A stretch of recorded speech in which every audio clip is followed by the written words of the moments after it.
Hey everybody, this is Pistol Mystic, and today I'm going to show you how to build a Nazgul 5 the way I do. It's an iFlight XL5 V4 frame with a hobby wing stack, Zing E 2450 kV motors, a Foxeer Falcor 2 mini cam, Foxeer Lollipop V3 antennas, the RDQ Mach 3 VTX, an FR Sky XM Plus receiver, and a Faux Pro 8 and an iFlight mount.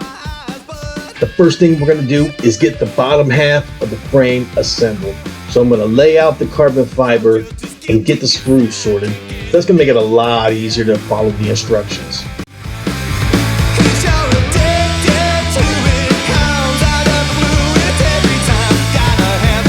Now you notice I didn't put the last standoff in the rear, and that's going to make it easier to install the video transmitter later. I'm also not using the TPU that came in the build kit. I ordered that separate from iFlight. I think it's a little bit thicker and sturdier, and also it comes with the front and rear bumpers, which the build kit doesn't. I'm using 8mm steel screws instead of the ones that come with the kit to accommodate that thicker TPU. The next thing I need to do is add the motor wire guards. These are great as long as you have a little gaffer tape around them, because if you don't, they're gonna break. They seem kind of fragile, but if you put some gaffer tape around them, they'll last for a long time.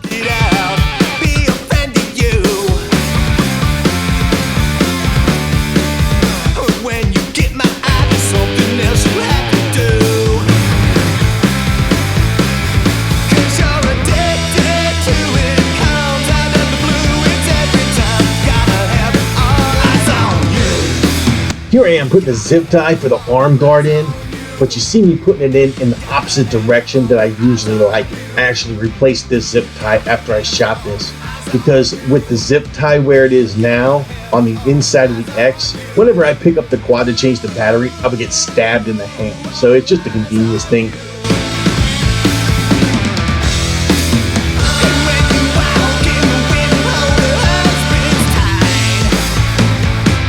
And what build video is complete without some close-up soldering? Now, I would be the first one to admit I am not the best solderer. I learned by watching Mr. Steele's video, so here you see 700 degrees and me attempting to do little circles to make those nice shiny bubbles. They work for me. I haven't had any issues with shorts or wires coming loose. Use your own judgment on my relative level of success.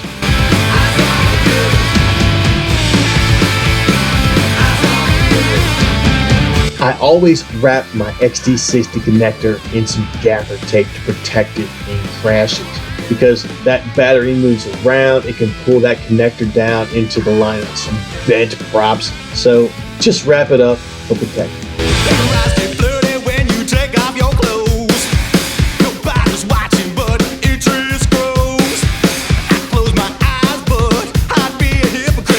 Alright, now it's time to get those motor wires cut to length and soldered to the ESC.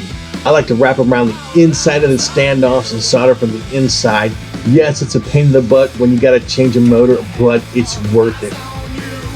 Next thing we're gonna do is pre-tin the flight controller, the receiver, and the video transmitter and get those hooked up.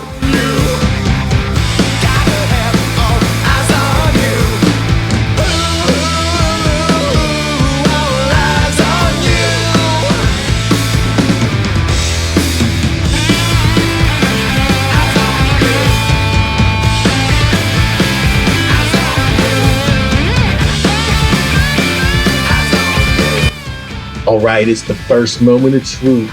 All the motors are soldered up to the ESC. We're going to plug in with the smoke stopper and hopefully nothing lights up. And we're good. Everything's hooked up to the flight controller. Next thing is to put it on the stack, plug it into the ESC, and make sure nothing lights up on the smoke stopper. Now you'll notice I'm powering the FPV cam from the video transmitter and not the flight controller. I put a piece of unmelted heat shrink tubing around the cable bundle going to the VTX in the back to help keep things clean and protected. Time for that second moment of truth. I'm going to plug in with the smoke stopper, and we're good. Let's bind.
The video transmitter is secured in the back with some double-sided VHB tape and a zip tie.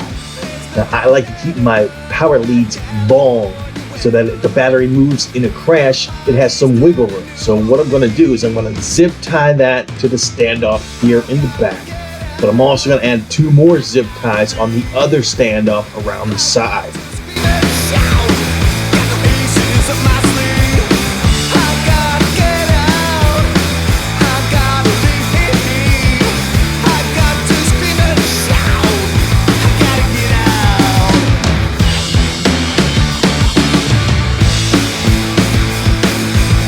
Next up, we're going to plug in the FPV cam. I start by attaching the side plates loosely to the cam, then I'll plug it in, pop the assembly into the frame, and then tighten down the screws. One thing you might want to know is this box here, Falcor 2, comes with a 5-pin plug instead of a 3-pin, and then a separate 2-pin for the OSD.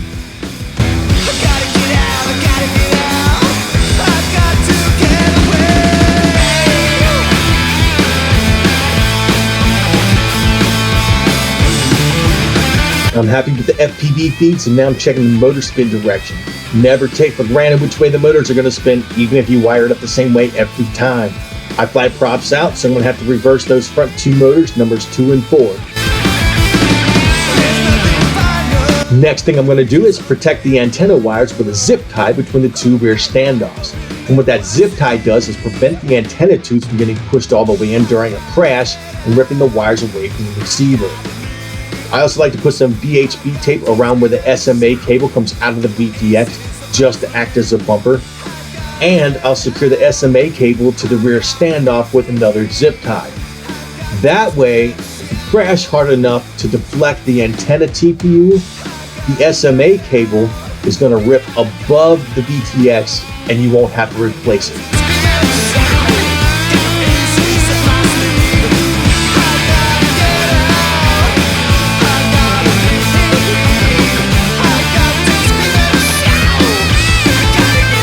I also put a few layers of VHB tape around the front standoffs to create a bumper to help absorb some shock during a head-on collision.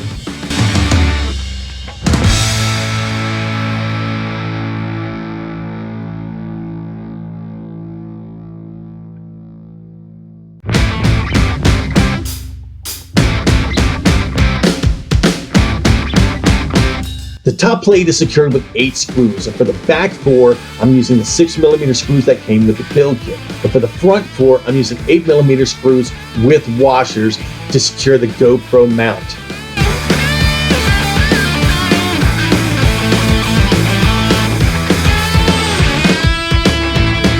Now I'm going to put some zip ties around the GoPro mount and the frame just to take some stress off of those TPU screw holes.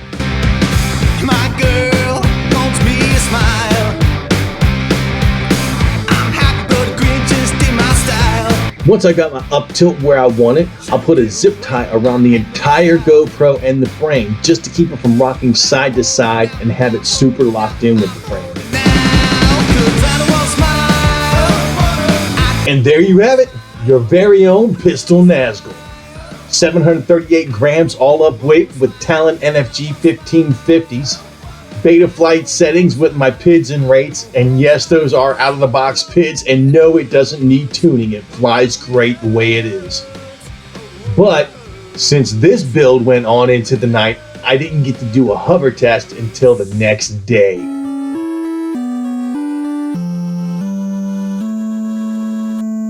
Hey everybody, thanks for watching. Let me know what you think down in the comments. I would be glad to answer any questions you have. And if you want to see this little guy's maiden flight, be sure to hit that subscribe button.